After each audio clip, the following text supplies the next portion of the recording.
লন্ডনগামী air ইন্ডিয়ার AI-171 plane দুর্ঘটনার প্রাথমিক তদন্ত রিপোর্টে দুটি ইঞ্জিনই বন্ধ হয়ে যাওয়াকে দুর্ঘটনার প্রধান কারণ হিসাবে উল্লেখ করা হয়েছে।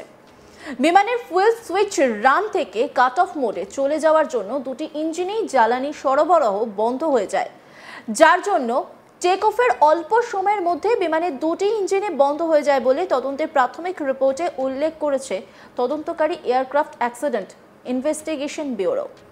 এদিকে এই রিপোর্ট প্রকাশ্যে আসার পরই কান্নায় ভেঙে পড়েছে স্বজনহারা পরিবারের সদস্যরা। তাদের মতে আর যেন এই দুর্ঘটনা না ঘটে, কেউ যেন এভাবে তাদের প্রিয়জনকে না হারান। একই সঙ্গে আরও সতর্কতা ও প্লেনগুলির সঠিক রক্ষণাবেক্ষণেরও দাবি তুলেছেন তারা। কি বলছেন স্বজনহারা পরিবারের সদস্যরা, শুনুন।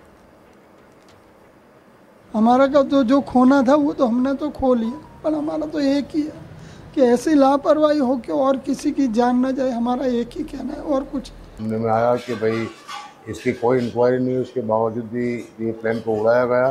इसके बाद में ये प्लेन क्रैश हो गया। इसके अंदर कई लोगों की जानें गई। इसको एहतियात करना चाहिए और आगे भी जितनी भी फ्लाइटें चल रही है उसके अंदर भी उनको ध्यान देना चाहिए। जो प्राइमरी रिपोर्ट आई है जिसके अंदर उन्होंने दिखाया है कि प्लेन के दोनों इंजन फेल हो गए थे या तो बंद हो गए थे। हम चाहते हैं कि आगे से ऐसी दुर्घटना कहीं पर भी ना हो। गवर्नमेंट सिर्फ यही प्रिकॉशन रखे और जो भी इसके अंदर प्रिकॉशंस लेने हो वो सारे गवर्नमेंट ले, ताकि ऐसा हादसा फिर कभी भी कहीं भी किसी के भी साथ ना हो और कोई भी अपना फैमिली मेम्बर्स ना खोए। 2025-এর 12ই জুন এয়ার ইন্ডিয়ার AI-171 বোয়িং 7878 ড্রিমলাইনার প্লেনটি ভেঙে পড়ে টেক অফের কিছু পরে ঠিক এক মাসের মাথায় দুর্ঘটনার প্রাথমিক রিপোর্ট প্রকাশ্যে আনলো এয়ারক্রাফট অ্যাক্সিডেন্ট ইনভেস্টিগেশন ব্যুরো।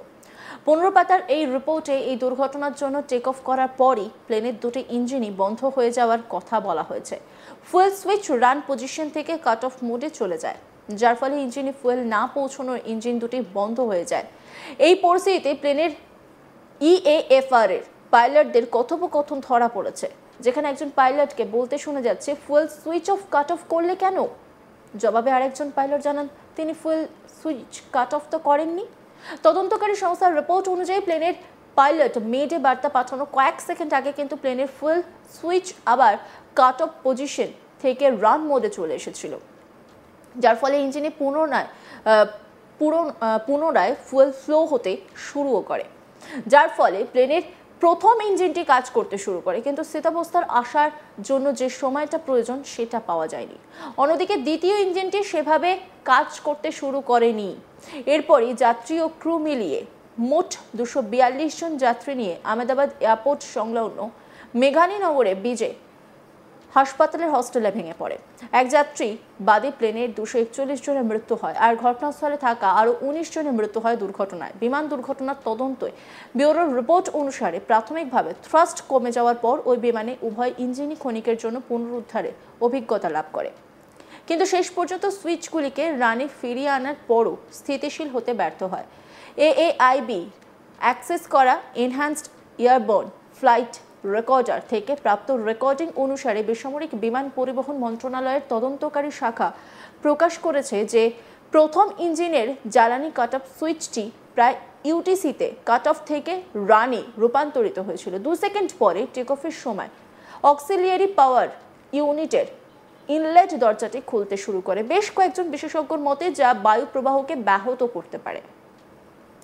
বিমানটি মাটিতে থাকাকালীন এবং মাঝে মাঝে বাতাসে থাকাকালীন APU বৈদ্যুতিক এবং বায়ু সংক্রান্ত শক্তি সরবরাহ করে।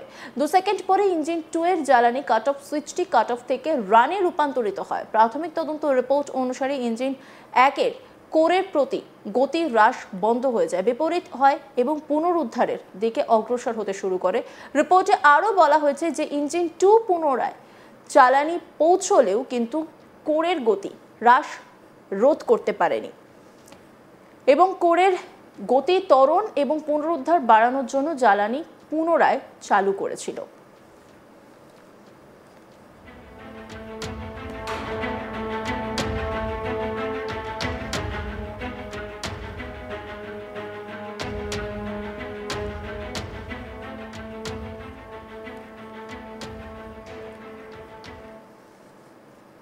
প্রসঙ্গত দুর্ঘটনার ঠিক 1 মাসের মাথায় শুক্রবার 11 জুলাই মধ্যরাতে প্রাথমিক রিপোর্ট পেশ করল তদন্তকারী সংস্থা এয়ারক্রাফট অ্যাক্সিডেন্ট ইনভেস্টিগেশন ব্যুরো।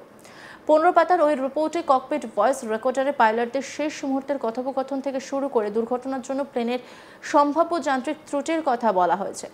রিপোর্টে স্পষ্ট জানানো হয়েছে টেক অফের কিছুক্ষণ পরই প্লেনের দুটি ইঞ্জিনই বন্ধ হয়ে গিয়েছিল, যার ফলে বিমানটি টেক অফের পর নির্দিষ্ট গতি ও উচ্চতার কোনোটিতেই পৌঁছতে পারেনি। কিন্তু হঠাৎ করে দুটি ইঞ্জিন এভাবে বন্ধ হলো কি করে? রিপোর্টে উল্লেখ করা হয়েছে এয়ার ইন্ডিয়ার ওই প্লেনটি টেক অফের পরই ইঞ্জিনে ফুয়েল বা জ্বালানি পৌঁছানো বন্ধ হয়ে যায়, যার ফলে ইঞ্জিন দুটি কাজ করা বন্ধ করে দেয়। যান্ত্রিক পরিভাষায় ইঞ্জিনের জ্বালানি সুইচ রান থেকে কাট অফ মোডে চলে গিয়েছিল। এই হঠাৎ করে জ্বালানি সুইচ কি করে রান থেকে কাট অফ মোডে চলে গেল তা নিয়ে দুই পাইলটের কথোপকথনে কিছু অংশ ধরা পড়েছে ককপিট ভয়েস রেকর্ডারে। সেখানে একজন পাইলট অন্যজনকে জিজ্ঞাসা করছেন ফুয়েল সুইচ রান থেকে কাট অফ কেন করে দিলেন। জবাবে অন্য পাইলটকে বলতে শোনা গিয়েছে, আমি কিছু করিনি, এটা নিজে থেকেই হয়েছে। যদিও রিপোর্টে জানানো হয়েছে প্লেনের ইঞ্জিন 1 ও ইঞ্জিন 2 একসঙ্গে কাজ করা বন্ধ করেনি, তবে কয়েক সেকেন্ডের মধ্যেই প্রথমে ইঞ্জিন 1 ও পরে ইঞ্জিন 2 কাজ করা বন্ধ করে দেয়। বিমানটি টেক অফের পর সর্বোচ্চ 180 নট গতিতে উঠতে পেরেছিল। এরপরে ধীরে ধীরে কমতে থাকে গতি ও উচ্চতা। রিপোর্টে উল্লেখ করা হয়েছে দুটি ইঞ্জিন বন্ধ হয়ে যাওয়ার পর অবশ্য ফের অল্প সময়ের মধ্যেই দুটি ইঞ্জিনকে সক্রিয় করার চেষ্টা করেন পাইলটরা। ফুল সুইচ কাট অফ মোড থেকে ফের রান মোডে ফিরিয়েও এনেছিলেন তারা, যার ফলে বিমানের একটি ইঞ্জিন কিছুটা হলেও সক্রিয় হয়েছিল, কিন্তু ওই অল্প সময়ের মধ্যে সেটিকে স্থিতাবস্থায় আনা সম্ভব ছিল না। এছাড়া প্লেনের দ্বিতীয় ইঞ্জিনটি সক্রিয় করা যায়নি। রিপোর্টে উল্লেখ করা হয়েছে প্লেনটি টেক অফের পরপরই দুটি ইঞ্জিন কাজ করা বন্ধ করে দেয়, যার ফলে এয়ারপোর্টের সীমানা পাঁচিল পেরোনোর পর দ্রুত কমতে থাকে প্লেনের উচ্চতা ও গতি। শেষে প্লেনের পাইলট এটিসিকে মেডে বার্তা পাঠিয়েছিলেন। সেই অংশটুকু ধরা পড়েছে ককপিট ভয়েস রেকর্ডারের কথোপকথনে। রিপোর্টে বলা হয়েছে এই তদন্ত রিপোর্ট প্রাথমিক দুর্ঘটনার কারণ জানতে আরও তদন্তের প্রয়োজন এবং তদন্তকারী সংস্থা সেই কাজ চালিয়ে যাচ্ছে। তবে এই দুর্ঘটনায় কিন্তু পাখির ধাক্কা বা দৃশ্যমানতার কোনো সমস্যা ছিল না বলেই জানিয়েছেন তদন্তকারীরা।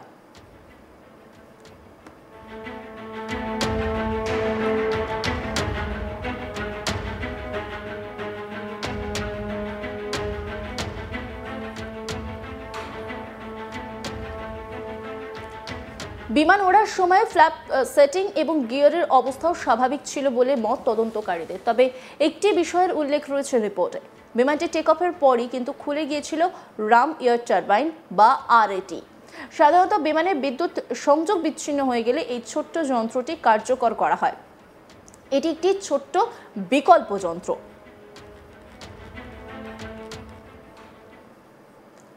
অন্যান্য খবরের আপডেটের জন্য অবশ্যই নজর রাখুন আজ তাক বাংলার ইউটিউব স্ট্রিমিংয়ে। লাইক, কমেন্ট, শেয়ার এবং সাবস্ক্রাইব করতে ভুলবেন না।